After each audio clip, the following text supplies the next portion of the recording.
Hi, this is Sally Morgan, physical therapist, craniosacral therapist, and Pellington T-Touch practitioner for animals and people. And this is Tristan. He's a Corgi. And this is an episode of Conversations with a Corgi. And today we're continuing our talk about Reiki for animals. And today we're just going to go into a little more detail than we did yesterday. So Reiki, remember, is a Japanese word that means universal life force. And it's the energy of the universe that is all around us. And when you activate this life force, you can create better harmony in the body and engage the body's natural self-healing mechanisms. The body wants to be well and only manifests illness as a result of some energy congestion or imbalance in the energy field. And Reiki energy stimulates harmony in the energy field and restores peace to the mind, body, and spirit and emotions to create optimal wellness. Reiki is a natural way of working with energy that anyone can learn. And as I said yesterday, there's 3 levels of Reiki training. And it is often thought to be the way that Buddha healed was through Reiki. It has no religious beliefs affiliated with it, though. You can be of any denomination or belief and use Reiki and use it effectively. And we talked about Dr. Usui yesterday, who after travel, study, and meditation developed Reiki. And today we'll talk a little bit more about Usui. He was a medical doctor trained in the United States, but he was also a guy from Japan. Reiki treatment generally is safe and non-invasive, and you're not moving anything in the body in particular with your hands. You just gently and lightly put your hands on the body to engage healing responses. And the universal life force comes from the universe through the practitioner's hands, excuse me, and translates to the healee, or your pet in this case. And then this body here, my Corgi, uses this universal energy to restore, balance, and harmonize his own body. So corresponding with learning Reiki and Usui's journey into discovering it, after you've been attuned to the first level, you have to have 21 days of self-treatment. And that's working on yourself after you've been attuned. And part of that is to treat your emotional and physical pain. And during this period, it's called an initiation. And our emotions are often stored in physical pain. And so it's really important that you cure your emotional or heal your emotional wounds in order to achieve optimal physical wellness. And so during the first week of this 21 days, you want to say one of the affirmations for yourself is, I recognize this physical pain as an old injury and I release it. And in the second week, you do a similar thing, releasing your emotional pain and opening the channel to give and receive love, because actually Reiki is love. It's giving love, and to be able to do that, you have to love yourself. So part of being able to do Reiki is engaging in your own self-healing. And doing Reiki invites you into a space of personal growth. But you have to allow that to happen. You can't just say, okay, I'm going to do some personal growth now and read a bunch of books and try to change your attitude. It has to be allowed to enter into your body and into your emotional system and have a gentle unfolding. And that's the optimal way to allow your personal healing to happen, to be a Reiki practitioner.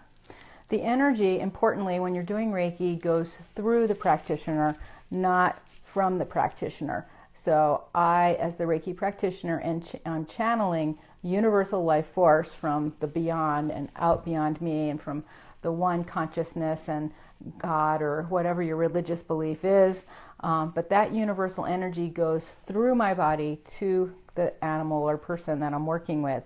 And so my personal stuff should not be interfering with my dogs, because that energy is coming from the universe through me. It's not my energy.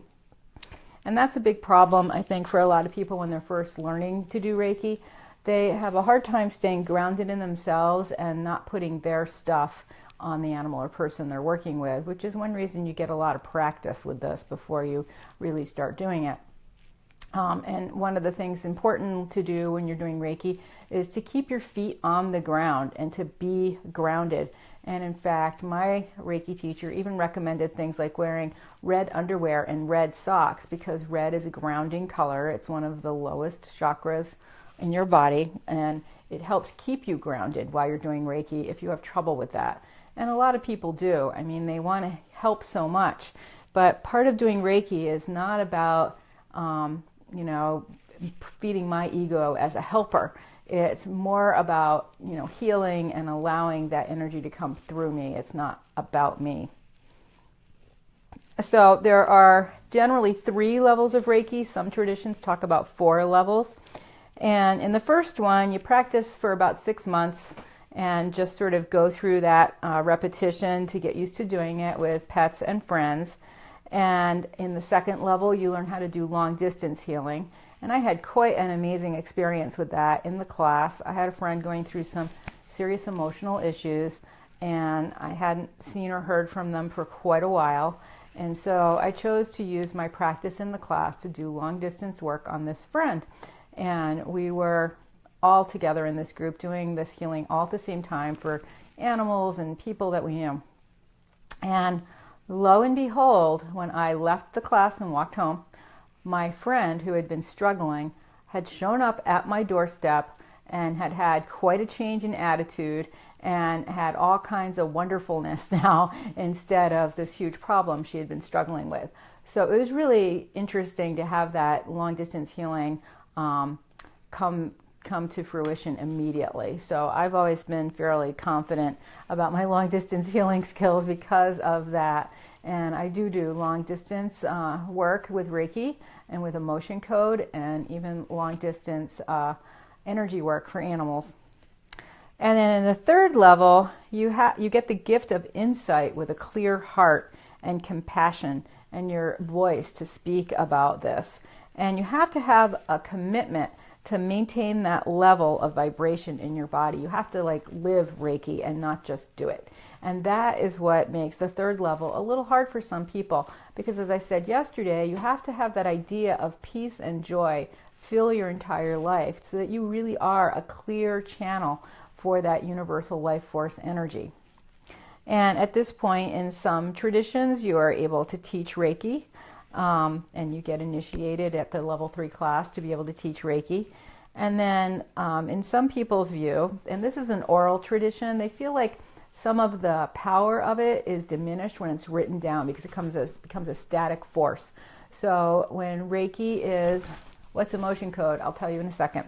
So Reiki, when it's passed down in an oral tradition to keep it vibrant and alive. So there are some discrepancies and differences in different people's learning because they don't want to write it down. And so the level 4, for some people just consider this the same as level 3, is when you really are a Reiki teacher. And so again, you bring those concepts of Reiki into your day-to-day life, which again has to do with peace and healing your heart, healing your own issues, non-judgment, basically being a very kind of spiritual person. And that's the teaching level. So let's answer this question of what is emotion code. Emotion code is a system of healing trapped emotions in the body. Trapped emotions can manifest in various tissues in your body. And we are going to be doing a whole series about emotion code, probably right after this. And there is stuff online about emotion code, and there's stuff on my website, www.sallymorganpt.com. But really, it's a system to release trapped emotions from the body. And for instance, I could not go snorkeling because, I don't know, I just couldn't get used to the snorkel. And I had a friend who did emotion code, and we sat in the room at night with my snorkel on and me panicking. And she did emotion code work with me, asking me a series of questions, and then you have a card that has many emotions on it, and we released various trapped emotions I had that were making it hard for me to snorkel. And it wasn't even related specifically to snorkeling. I think the question we were asking, because you're dealing in emotion code with one question, was something about why does Sally have a hard time breathing with the snorkel on? And we traced it back to some negative energy from a relative. And she was able to release that. And then I watched probably 3 TV shows with my snorkel on, happy and peaceful, and had no problem snorkeling the next day. So emotion code can be really powerful. So Dr. Usui, he was born in 1802, and he is the person we credit with Reiki's founding. And he was a doctor, as I said, and he found that when he was going back to Japan to bring his medical training from the United States, he came upon some Buddhist monks who did a different kind of body healing, and said that disease is not in the body, it's in the mind, so we need to heal the mind. So Dr. Usui sat for 21 days and faced the east and tossed 21 stones, one for each day, off the top of his rock. And he was looking up Sanskrit sutras about truth, and he was meditating. And that's why the period of time to get fully initiated into Reiki is 21 days, based on that. What's emotion code? How would you work on an emotional imbalance? That is a pretty hard question to ask in the middle of a talk about Reiki. But if you're, for instance, shelter dogs have trapped emotions in their body of fear and pain from what happened to them at the shelter, and you may have had that dog for 2 years in your house, and he's happy and he's, mostly okay, but some little things keep triggering him, like seeing a crate sends him into a frenzy. Releasing those trapped emotions from him with this technique can help him calm down and really accept where he is now, and not run around with that old information informing his day-to-day life and making his life hard. So Dr. Usui, while he was meditating, he was concentrating on his third eye, which is here for insight and intuition, and he saw some images and came up with these characters that we use in Reiki symbols. And we still have them. They are passed down, and that is part of your initiation. And I can't show them to you because we're not supposed to do that, but you can look them up probably. And so that is partially, everything in Reiki is coming from his experience as understanding this kind of healing. And he also felt that he needed to teach some other people Reiki because he found it to be really powerful. So our Reiki tradition in the United States mostly comes from a woman who was from Japan, living in Hawaii, named Takata. So she is really the master of our lineage, as we say, in Reiki. And there are Reiki masters at medical schools, nursing schools, hospitals, all across the country. And they also say that when you first learn Reiki, it takes about 6 months to understand it and to know it and to feel what it is. You can understand it intellectually, but to be able to really feel it in your body and find that level of peace and spiritual awareness in yourself to do Reiki effectively, so that you're not putting your stuff into the person's body, or vice versa sometimes. So it's really important to take the time to do Reiki carefully. And there are 5 principles of Reiki, and I will tell you what they are. And it's hard for people to get this. The first one is, just for today, I will trust. That means you will trust that you'll have enough money, you'll trust that you're safe in the world, you're trusting for your pets. I mean, it can be pretty hard for some people to get to that idea of trust. Just for today, I will do my work honestly. Meaning, you will do your work in the best way that you can. If you're at work, you won't cheat on your assignments. You won't bribe somebody else to do the work for you. You will do your work in an honest way. Just for today, I shall accept my many blessings. And boy, after seeing all these people with the hurricanes, and a lot of them are just thankful that they're with their family, or that some small item has been saved, and of course they're in emotional shock. But to be able to count your blessings every day is really important for happiness in your life. They've done lots and lots of studies about gratitude and how important gratitude is in our lives. So really important to accept your blessings every day. And for so many of us, it sometimes is hard to do that. I do this at the end of every yoga class, and I've had a person or two come up to me over the 15 years and say, I can't be grateful for anything in my life. And I'm like, you came to this class, are you grateful for that? And they'd say no.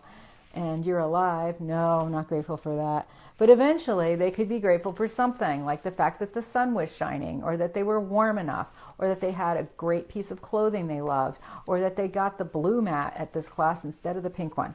So try to count your many blessings, because we do have many blessings in this culture.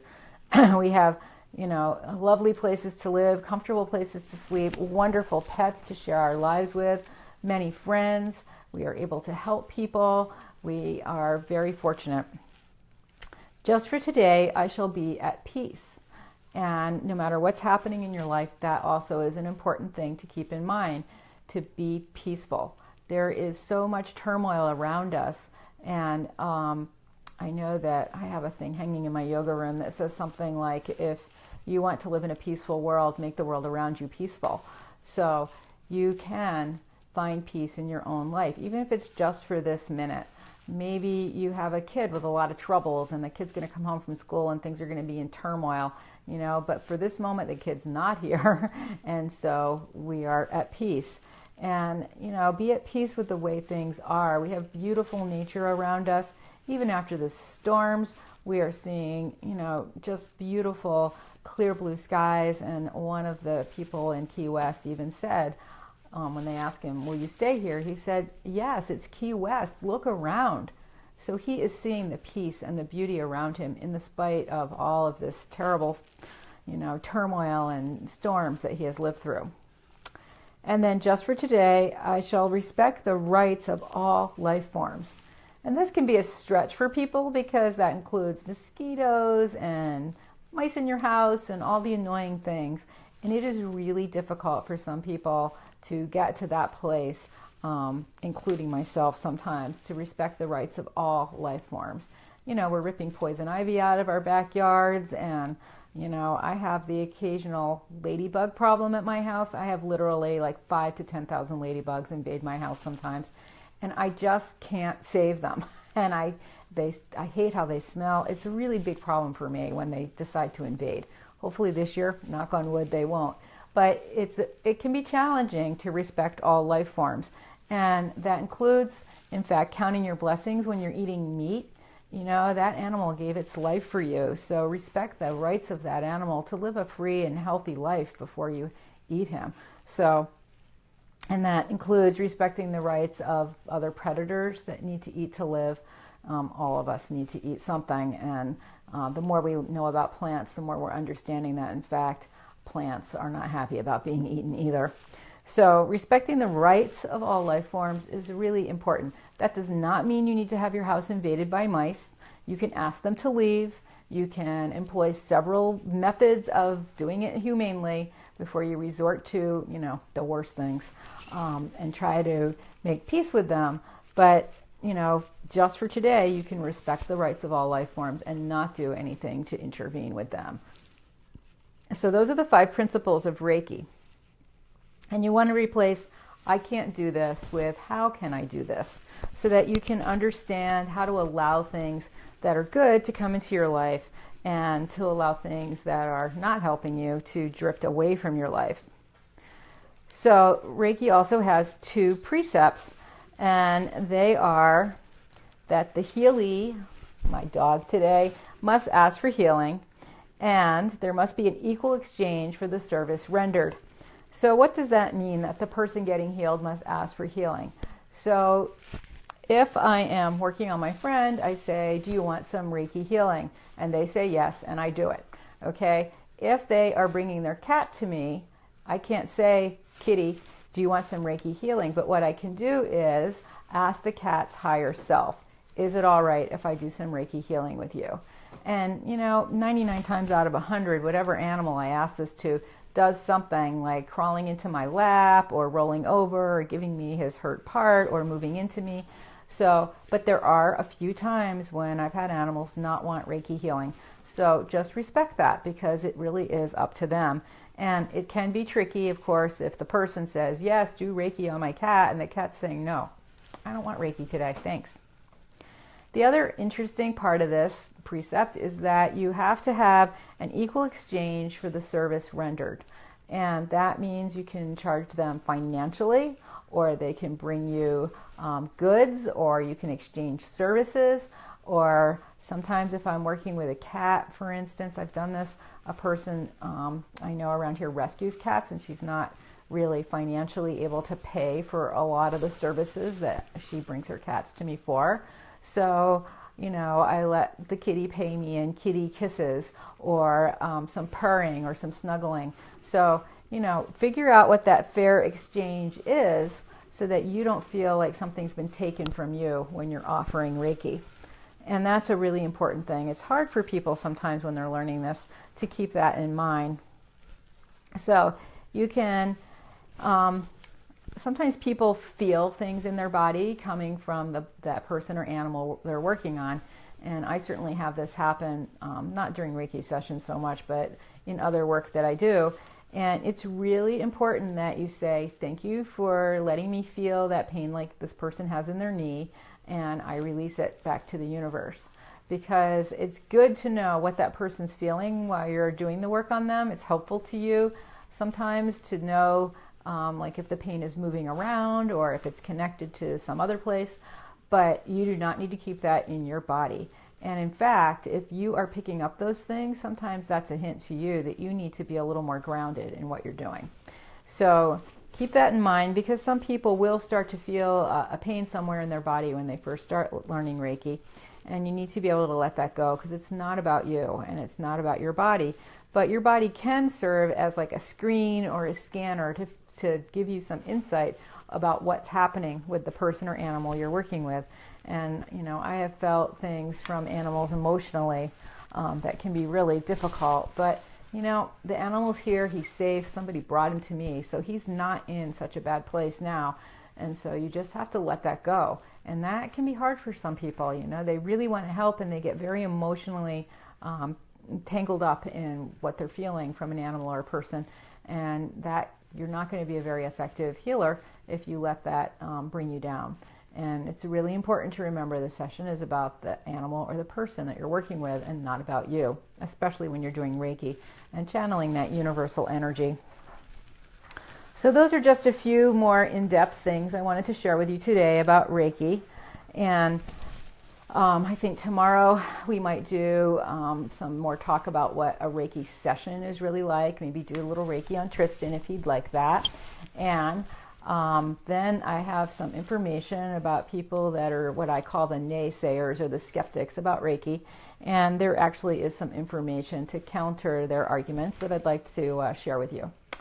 So thanks for joining us today. And Stephanie, we certainly will be talking more about energy work and doing emotion code and how to work with emotional imbalance. For instance, you can use Reiki for emotional imbalance because Reiki is balancing all the chakras in your body. So for instance, if you have a lot of anger, some of your lower chakras might be out of balance. And so putting them back into balance will reduce that anger and allow some of the upper chakras for joy and love to come through so that you are more balanced. So really the point of all health is to be in balance and to have movement in your body. And when you lose balance and movement, that's when you have problems. And, you know, look at somebody who's elderly. That is often what you notice. They have lost movement and they are out of balance emotionally and physically. So one of the most important things that many doctors say you can do to stay young is to do balance exercises as you're aging. It's really important. And that's one of the benefits yoga can bring to people as they age is the balance exercises.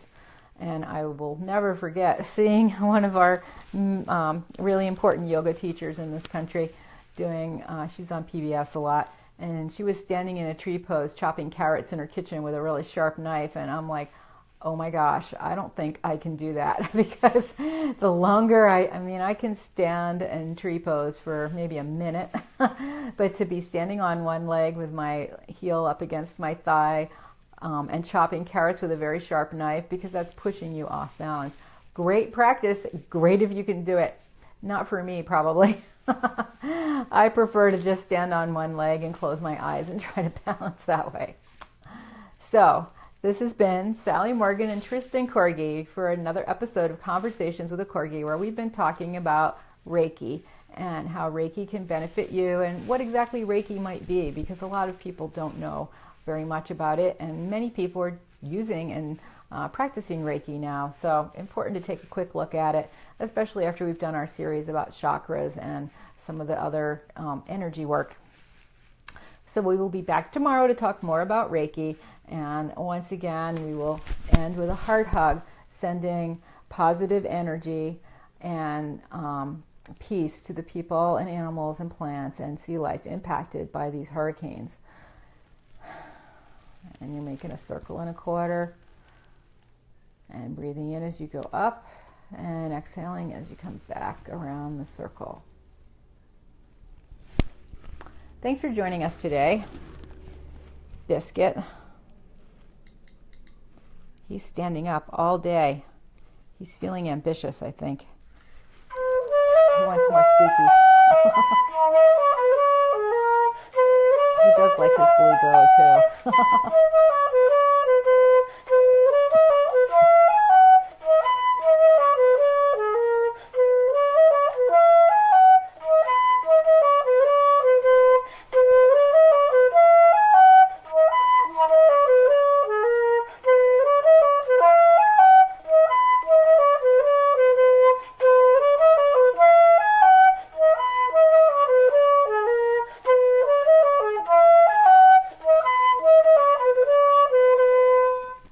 Thanks for joining us. Have a great day.